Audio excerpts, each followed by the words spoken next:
और अगर किसी को 150 रुपये देने भी पड़ जाएं तो पहले खुद के हाथ ऐसे रहेंगे कि हमें सामने वाला दे तो हम किसी को दें। हेलो दोस्तों, नमस्कार, स्वागत है आपका हमारे यूट्यूब चैनल विजन पेरेंटिंग पर। तो इस वीडियो में आज मैं आपको सबसे पहले एक कहानी सुनाना चाहती हूँ जो मुझे 2 दिन पहले किसी ने सुनाई थी। उनकी बातें भी काफ़ी मुझे अच्छी लगी थी, तो वो सब बातें, वो कहानी मैं आज आपके साथ शेयर करना चाहती हूँ। एक बार क्या हुआ, एक राजा था, तो वो अपने राज्य से बाहर कहीं पर घूमने निकला। तो जब उसने देखा कि वो जंगलों में पहुंच चुका है और वो वहां पर भटक चुका है, तो उसने सोचा कि कहीं पर मैं ठहर जाऊं, कहीं पर मुझे कोई आश्रय मिल जाए तो बड़ा अच्छा होगा, क्योंकि बहुत शाम भी हो चुकी थी, उसके कपड़े भी ऐसे खराब हो चुके थे, उसकी हालत भी दयनीय हो चुकी थी, यानी उसे भूख भी बहुत लग रही थी, बिल्कुल थक चुका था। तो जब उसने आसपास देखा तो वो एक गांव में जा पहुंचा। गांव में जाकर उसने किसी के घर का दरवाज़ा खटखटाया कि अगर आपके पास कुछ खाने को है तो मुझे दे दीजिए। लेकिन एक बात क्या थी कि उसने किसी को भी ये नहीं बताया कि मैं उस राज्य का राजा हूँ, क्योंकि अगर वो ऐसा बताता तो शायद उसकी खूब सेवा होती। तो उसने किसी घर का दरवाज़ा खटखटाया तो उसमें से एक व्यक्ति बाहर निकला। उसने कहा कि कुछ खाने को है तो आप दे दीजिए। तो आप एक चीज़ देखिए, अब जिस व्यक्ति का वो घर था उसके पास पका हुआ भोजन नहीं था, उसके पास दलिया था। जैसे हम बीमार हो जाते हैं कभी कभी तो डॉक्टर हमें सलाह देते हैं ना, डॉक्टर हमें कहते हैं कि आप हल्का अनाज लीजिए, तो उसके पास ऐसा कुछ खास था नहीं खाने को। जैसे हमारे घरों में आजकल फ्रूट्स रहते हैं, सब्जियां अलग अलग तरह की रहती हैं, बहुत कुछ खाने के लिए रहता है, तो उसके पास सिर्फ दलिया था। उसने क्या किया, उस राजा के लिए बड़े प्रेम से वो दलिया बना दिया और राजा ने वो दलिया खाकर अपनी भूख मिटाई और शाम तक वहाँ पर रुका रहा। सोचा कि जब सुबह हो जाएगी तब मैं अपने राज्य में चला जाऊँगा। तो जब सुबह हुई, उस राजा ने उस व्यक्ति से पूछा कि क्या आप बता सकते हैं यहाँ पर थोड़ी दूर पर एक राज्य है, वो कहाँ पर है, क्योंकि मुझे उस राज्य के अंदर जाना है। तो जब वो राजा अपने राज्य में पहुँच गया तो उसने बाद में उस व्यक्ति को आमंत्रित किया, उसको सम्मानित किया जिसने उसकी सेवा की थी। अब देखिए दोस्तों, शायद हमें ये कहानी बहुत ज़्यादा महत्वपूर्ण ना लगे, लेकिन अगर हम अल्टीमेट अपने जीवन में खुशियाँ चाहते हैं तो ये कहानी हमें ये बताती है कि आपके पास जितना भी है, जो कुछ भी है, आप बांटना शुरू करो लोगों को, या आप अपने हृदय को खोलो। जैसे भगवान श्री कृष्ण कहते हैं ना कि कर्म जो आप करते हैं वो आपके पास लौटकर अवश्य आते हैं, चाहे वो किसी और के थ्रू आते हों। आपने किसी की मदद की, शायद वो इंसान आपकी मदद ना कर पाए, लेकिन किसी और के थ्रू आपको उसका फल अवश्य मिलेगा। जैसे उस व्यक्ति ने राजा की मदद की, हालांकि उसको पता नहीं था कि ये राजा है, लेकिन उसके पास देखो कितना बड़ा हृदय था। आजकल तो मान लो हमसे कोई कुछ मांग ले, हमारे घर में कोई आ जाए, कोई भिखारी आ जाए, तो हम स्पेशल उसके लिए कुछ नहीं बनाते। शायद अगर हमारे पास कुछ ना हो तो हम उसको कह देते हैं कि हाँ हमारे पास है नहीं, आप किसी और घर में चले जाओ। लेकिन एक बात है कि जब हम बांटना शुरू करते हैं तो एक दिन वो चीज़ें हमारे पास लौटकर अवश्य आती हैं।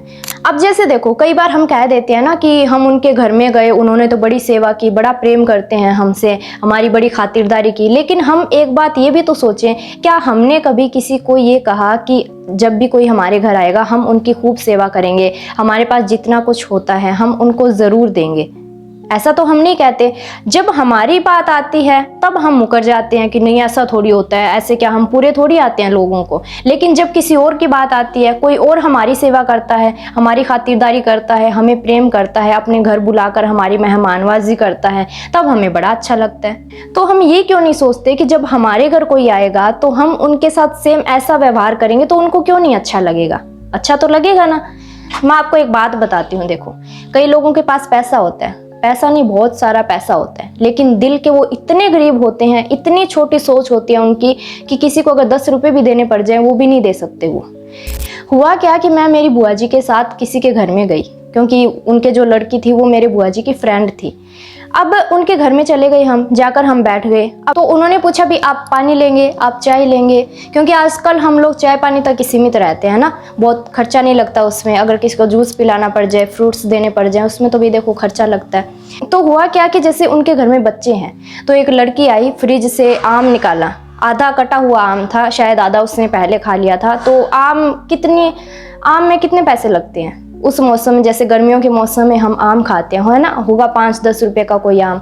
तो जैसे उसने आम निकाला, वो आधा आम, शायद उसने एक बाइट लिया था या नहीं लिया था, मुझे प्रॉपर याद नहीं है, लेकिन उसकी दादी एकदम से उछल पड़ी, कि अभी तो खाया था, पशुओं की तरह चरते रहते हो, घर में किसी और को भी देख लो, सारा दिन आपके लिए पैसे लगाते हैं, इतना कुछ खाने को लेकर आते हैं, सारा दिन खाते रहते हो, कोई तो लिमिट होगी।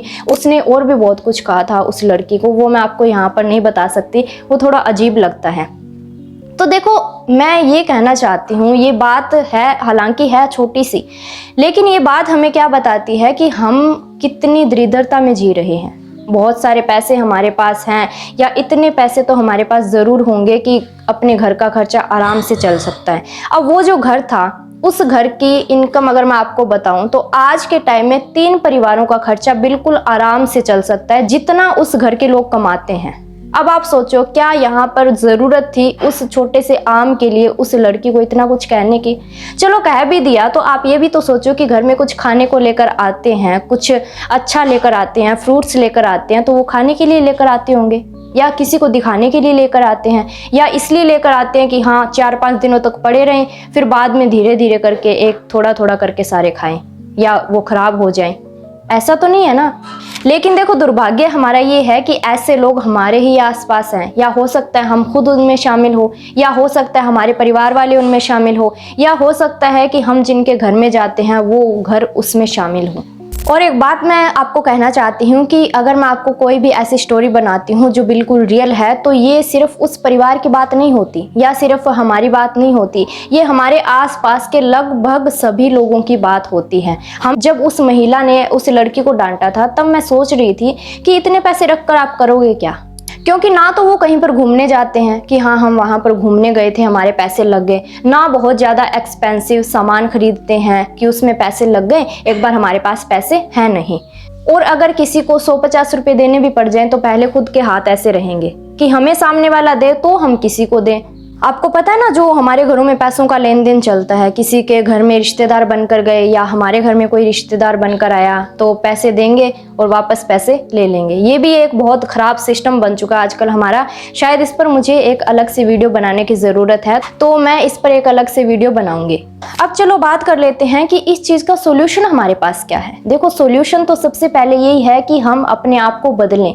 अगर हमारे पास कुछ है नहीं, वो अलग बात है, लेकिन जो फ्री की चीज़ें हैं, हम बच्चों से प्रेम करते हैं, बिल्कुल फ्री की चीज़ है, तो क्यों हम उन पर गुस्सा करें? किसी के साथ 2 शब्द प्रेम के बोल लिए तो ये भी तो फ्री की चीज़ है। किसी कोई घर में आया, उसको पूछ लिया भी हाँ आप क्या लेंगे, आप कैसे हैं, आपके परिवार में सब कैसे हैं, यानी कि किसी के साथ मिलकर, या जो हमारे आसपास के लोग हैं, हमारे खुद के परिवार के हैं, हमारी रिश्तेदारी के लोग हैं, उनसे मिलकर हम कोई अच्छी बात करें। पैसा तो नहीं लगता इसमें कुछ। ये चीज़ें हमें बताती है कि हम अपने आप को चेंज कर रहे हैं, हमारी जो सोच का स्तर है वो ऊंचा उठता जा रहा है। तो पहले हम ये सोचें कि ऐसी घिसी पिटी जिंदगी कब तक हम लोग जीते रहेंगे? वही छोटी सोच, वही दरिद्रता, सब कुछ होते हुए भी हमारे पास लाइफ में बिल्कुल भी इंजॉय नहीं है। बस चीज़ें इकट्ठी करते चले जाते हैं, इकट्ठी करते चले जाते हैं। बाद में एक दिन होगा कि हम मर जाएंगे और बाद में वो चीज़ें वैसी की वैसी पड़ी रहेंगी, या पैसा है वैसा ही पड़ा रहेगा। कौन इंजॉय करेगा उसको? हमारे पीछे वाले लोग ही इंजॉय करेंगे फिर, या आपके बच्चे इंजॉय करेंगे उनको। तो आप सबसे पहले अपने आप को बदलिए, क्योंकि परिवार में अगर एक इंसान भी अपने आप को चेंज करता है तो बाकी सारे उसके पीछे पीछे अपने आप चल पड़ेंगे।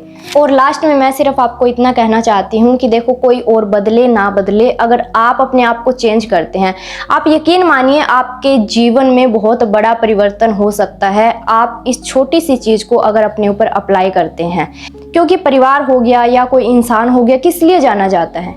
कि हमारा व्यवहार कैसा है। हमारे पास चाहे कुछ हो ना हो, ऐसा सुनते हैं ना हम कि उनके पास बेशक बहुत सारे पैसे नहीं हैं, बहुत सारी संपत्ति नहीं है, बहुत अमीर परिवार से नहीं है, लेकिन उनकी सोच बहुत अच्छी है, उनका व्यवहार बड़ा अच्छा है, सबसे घुल मिल कर रहते हैं। और दूसरी तरफ हम ये भी सुनते हैं कि क्या फ़ायदा, इतने सारे पैसे हैं, इतना बड़ा घर बना लिया, इतनी संपत्ति है, इतनी ज़मीन है, बोलने का उनको पता ही नहीं है, व्यवहार करने का उनको पता ही नहीं है। तो आप सोचिए कि आप किस कैटेगरी में आना चाहते हैं, पहले वाली या फिर दूसरे वाली। कहते हैं ना कि हो जाएगा सफ़र आसान, आओ साथ चलकर देखें, कुछ तुम बदल कर देखो, कुछ हम बदल कर देखें। तो चलिए, आज के लिए इतना ही। उम्मीद करती हूँ ये वीडियो आपको पसंद ज़रूर आई होगी। अगर आपको लगता है कि इसमें थोड़ी सी भी सच्चाई है तो इस वीडियो को शेयर ज़रूर करें। मिलते हैं एक ऐसी ही वीडियो के साथ। अगर आप ऐसी ही और वीडियो चाहते हैं तो हमारे चैनल को सब्सक्राइब कर सकते हैं, ताकि आने वाली वीडियो की हर नोटिफिकेशन आपको मिलती रहे। शुक्रिया।